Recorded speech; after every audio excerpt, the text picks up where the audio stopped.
Hey, Will. Hey, what are you doing? Nothing. What are you doing? Nothing. No? No, I was looking up to see how to get to where you are. And Okay. it's given, Well, when are you going to come over? well, I'm a bored. little later. A little later. Yeah, is that all right? Yeah, I guess. Horny boy. El señor Bill tiene 56 años y pasa buena parte de sus noches en chats anónimos, hablando con desconocidos bajo un nombre de usuario. Una de esas noches empieza a conversar con alguien que dice tener 13. Bill no le dice su verdadera edad, se presenta como un joven de 19 años y a partir de ahí la conversación avanza sola.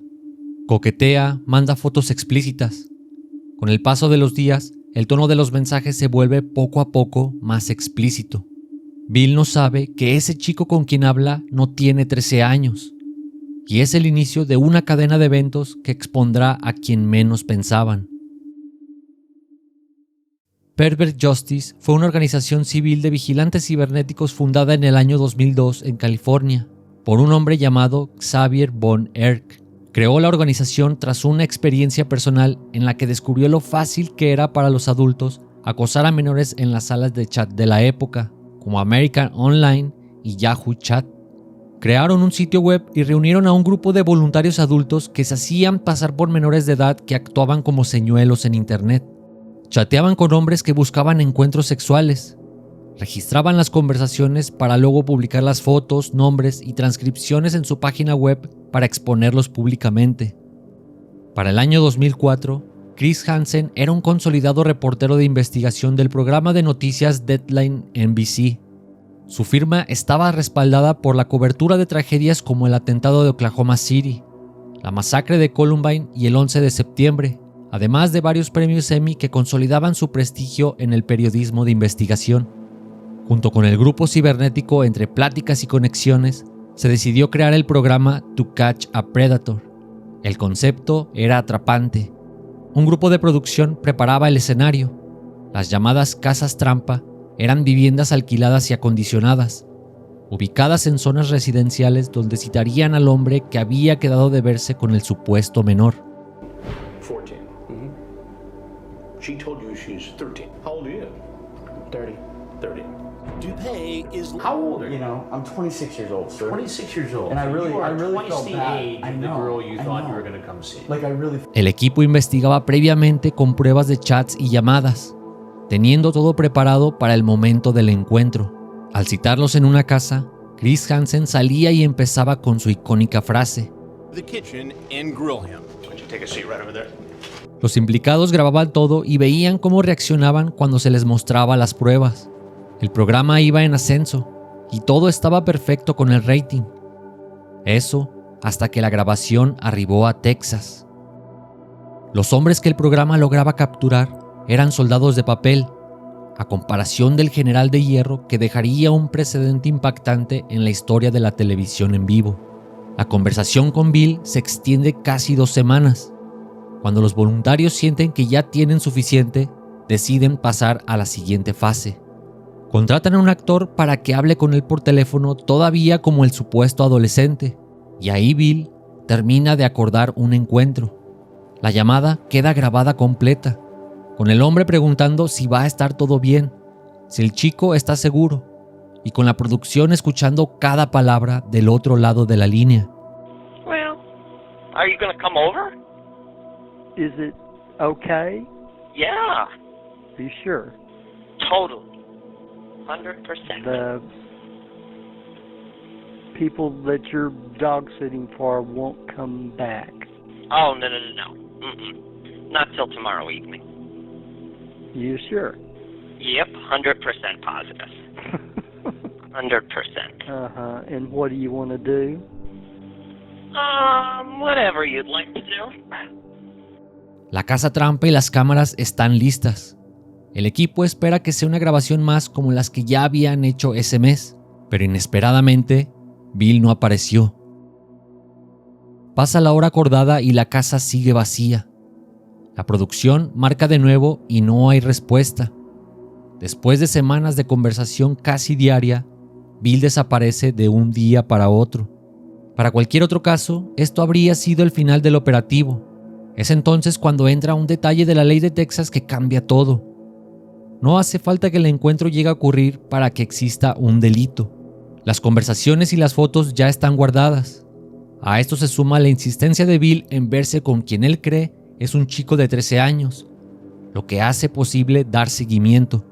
El caso estaba estancado. Tenían las pruebas del delito en la pantalla, pero el depredador seguía siendo un fantasma sin rostro. Por lo tanto, Chris Hansen le pide directamente a la policía de Murphy que tramite la orden de arresto contra Bill, insistiendo que si él no viene hasta la casa trampa, entonces alguien tiene que ir hasta él.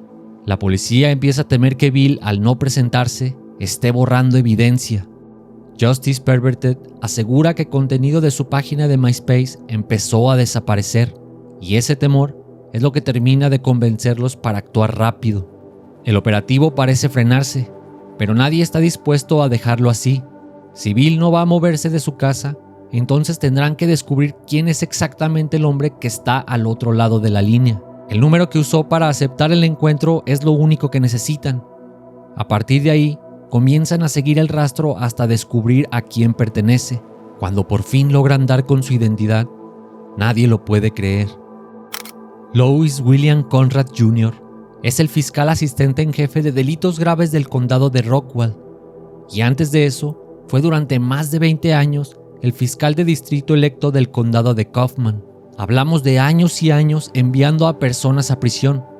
Un funcionario impecable que con total seguridad se sentó frente a jueces y jurados para exigir castigos ejemplares contra criminales y abusadores de menores. Irónicamente, es ahora él quien está en el lado opuesto de la justicia. Con este descubrimiento, la jugada cambia por completo. El contratiempo desaparece y la producción se da cuenta de que la historia más densa e importante que habían estado buscando finalmente apareció. Un fiscal pedófilo. Saben que si logran sacar esto al aire, va a ser el episodio más grande que haya hecho el programa jamás. Y para eso, primero tienen que encontrar la forma de llegar hasta él. Con Bill fuera del alcance de la casa trampa, la estrategia cambia. Ya no pueden esperar a que él dé el primer paso, así que deciden acudir a la autoridad local de Texas y ponerlos al tanto de todo el material que tienen. La policía toma el caso en serio y se pone en marcha. Los trámites con las órdenes de cateo y de arresto no se realizan en minutos, así que pasan la noche entera armando el papeleo y coordinando con los jueces que tienen que firmar, asegurándose de que todo esté en regla antes de moverse contra el sujeto que conoce las leyes tan bien como cualquiera de ellos. Para cuando amanece, ya tienen lo que necesitan y ponen manos a la obra. El operativo se traslada al vecindario donde vive Bill, una calle tranquila de Terrell, con casas de ladrillo y jardines cuidados. El equipo de cámaras llega antes que la policía y se acomodan como pueden, escondiéndose detrás de los árboles tratando de pasar desapercibidos. Adentro de esa casa de ladrillo rojo, Bill no tiene forma de saber que en solo unos minutos comenzará todo el revuelo. Un oficial llega hasta la puerta principal. Toca, pero no hay respuesta. Of arresting him to local police in Conrad's hometown of Terrell. A sergeant who's known the prosecutor for more than 20 years knocks on the door. We really hoped, as they knocked on the door, that Mr. Conrad would... Insiste y vuelve a tocar más fuerte, pero la casa sigue en silencio. Desde afuera, alguien alcanza a ver por una de las ventanas que la televisión y la computadora están encendidas. Con eso es suficiente para tomar la decisión. El equipo policial rodea la propiedad y se dirige hacia la parte de atrás, donde hay una puerta corrediza de vidrio. Fuerzan la cerradura y en segundos todo un equipo SWAT entra a la casa y empieza a recorrer la casa, hasta que finalmente lo encuentran en un pasillo. Bill está parado frente a ellos y tiene un arma en la mano. Su semblante es tranquilo y parece que entiende exactamente por qué están ahí, ya que apenas los ve, retrocede hacia otro cuarto. Ya dentro, grita que no va a lastimar a nadie. Poco después de esas palabras, se lleva el arma a la cabeza y dispara. And we hear a faint crack. As they made entry, they confronted the suspect. I believe he was in the hallway, and he told them he wasn't going to hurt them, and then shot himself in the head. Bill no muere en el acto.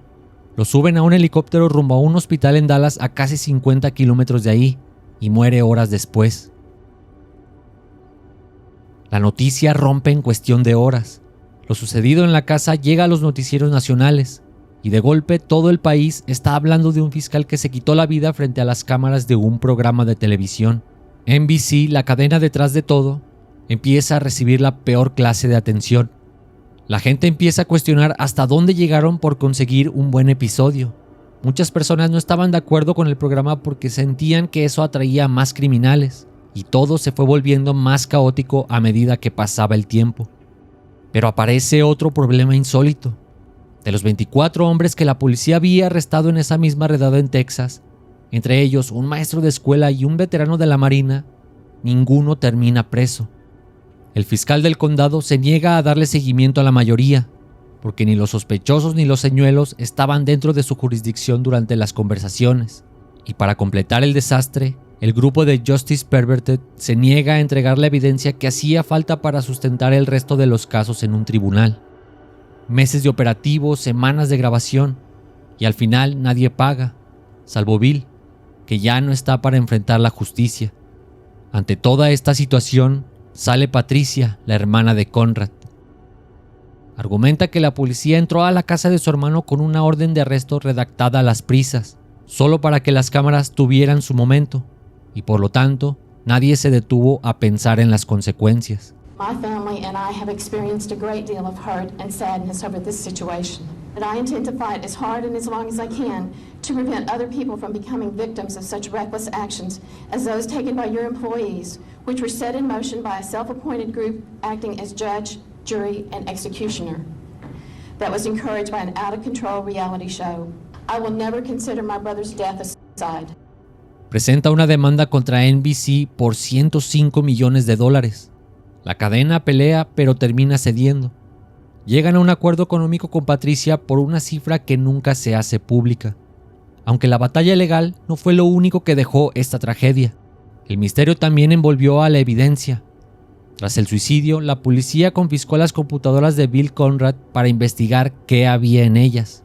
Meses después, NBC emitió un programa especial asegurando que los peritos habían logrado romper la encriptación y encontraron CP en su laptop. Querían demostrarle al público que a pesar de la muerte de Bill, el operativo sí iba detrás de un monstruo.